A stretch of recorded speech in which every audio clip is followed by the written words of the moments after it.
All right, today we're going to be talking about why willpower doesn't work.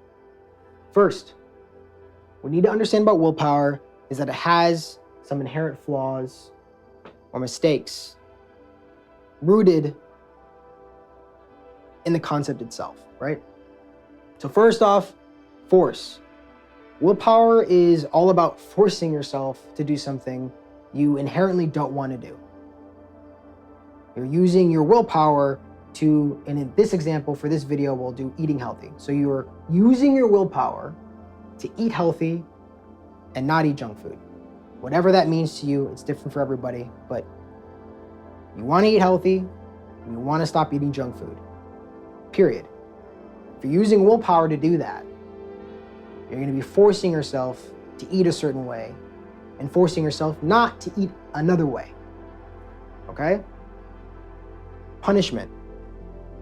Again, with willpower, because you're forcing yourself to take certain actions, you usually want to incentivize yourself, or we seek to incentivize ourselves to not do a particular behavior and to perform a certain behavior by providing certain consequences. Now, most people don't actually have concrete, tangible consequences when their willpower fails and they start eating junk food. But the most common form of punishment when we are exerting willpower to do something we don't really want to be doing is negative self-talk and shame. So, very common, you eat that junk food, you wanted to eat healthy, you skip the salad and you got some Ben & Jerry's ice cream or whatever it is. So you start talking shit to yourself, making yourself feel bad about the fact that you broke your diet and aren't as healthy as you want to be or said you would be at the beginning of the year or whatever the fuck it is. Finally, surface. Willpower is very cerebral. It's thoughts. You're using your conscious awareness to redirect. So it's very, very surface. Up here is where willpower is.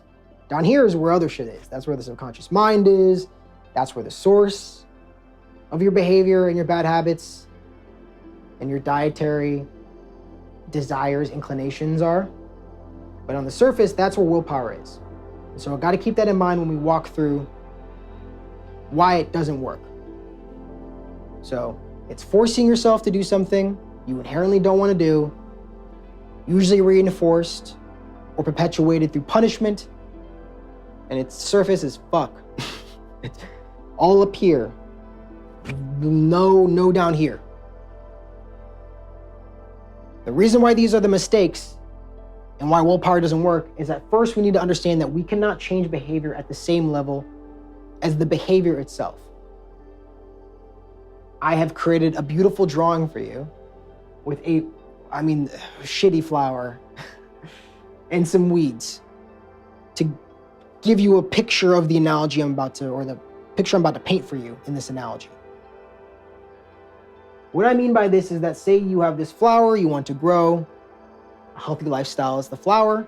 The weeds are the bad habits, the junk food or whatever that is, smoking, drinking. But again, in this example, we're going to be using junk food, unhealthy eating. And so you use your willpower to weed the weeds. But what most people do when it comes to their behavior is that they use their willpower to cut the heads off the weed. So I'm just gonna change my behavior. I'm just gonna not eat junk food and force myself to eat healthy. So that's like cutting the weeds with a scissor at the surface. The problem is, as you can see by my amazing drawing, whatever this is, the roots are still there. So whenever you water and take care of the flower, you're gonna be growing the weeds back up. And sometimes they'll split off and there's more weeds than there were before because you're not getting to the root source of the behavior of the problem. So it doesn't matter how much willpower you use weeding, the weeds are gonna keep growing back. The behavior is gonna come back, right? Not to mention the fact that willpower is a limited resource. So you can only sit or work on your hands and knees for so long, tearing out these weeds before you get tired and you can't keep going anymore. And that's what happens with willpower, right? You go out with some friends, you eat healthy. You go out with them again, you eat healthy. You come back home, you eat healthy.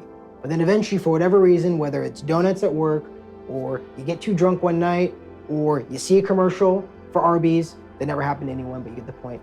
You see a commercial for something you're not supposed to be eating, and your willpower is low, you can't inhibit yourself anymore consciously at the surface, and then eventually your unconscious takes over and you go and you get that junk food and you house it down. All of it at once. That's how binge eating works. Ugh, whole other can of worms, right? So it's limited. You're fighting against yourself constantly. You're gonna lose. Time rules all. You can force yourself to do something for maybe a week, months, even a year. But time always gets you if you haven't truly transformed yourself at the root source, right? You transform the behavior at the root cause for sustainable change. When you become a different version of yourself, when you get to the reason why you're overeating, not just changing the behavior and not asking any questions of why you're eating junk food. Why are you overeating? Why don't you like healthy food? Where is that coming from? Not just assuming that, oh, well, unhealthy food's delicious, so that's why. No, it's deeper than that. Why are you using food, in this analogy, as a coping mechanism or as a dopamine release? Why do you need all this dopamine? Why do you always have to feel good through food? Why can't you feel good through eating healthy or exercising or things that are more sustainable and healthy? Why are you focused on things that are not serving you? And we all do it, myself included. You got to ask yourself these questions. What is the true source of this negative behavior? So you get to the root and you pull out the weeds at the root. And then you can plant good seeds. Eating salads on Tuesdays. Cooking salmon on Fridays. Not eating a bunch of Twizzlers at 2 a.m. in the morning or getting Taco Bell on a night out of drinking with the homies or the girls, whatever it is. So that's a general picture, right? Now, that can seem kind of vague. How do I get to the root cause of my behavior, of my bad habits? How do I know what is at the actual source of the behaviors that are standing in the way of me moving forward and becoming the best version of myself? Well, I made a guide. It's called the Transformation Guide that helps you go into your subconscious mind, go inside of yourself to realize the things that you have been, or the things that have been sourcing the behaviors that no longer serve you.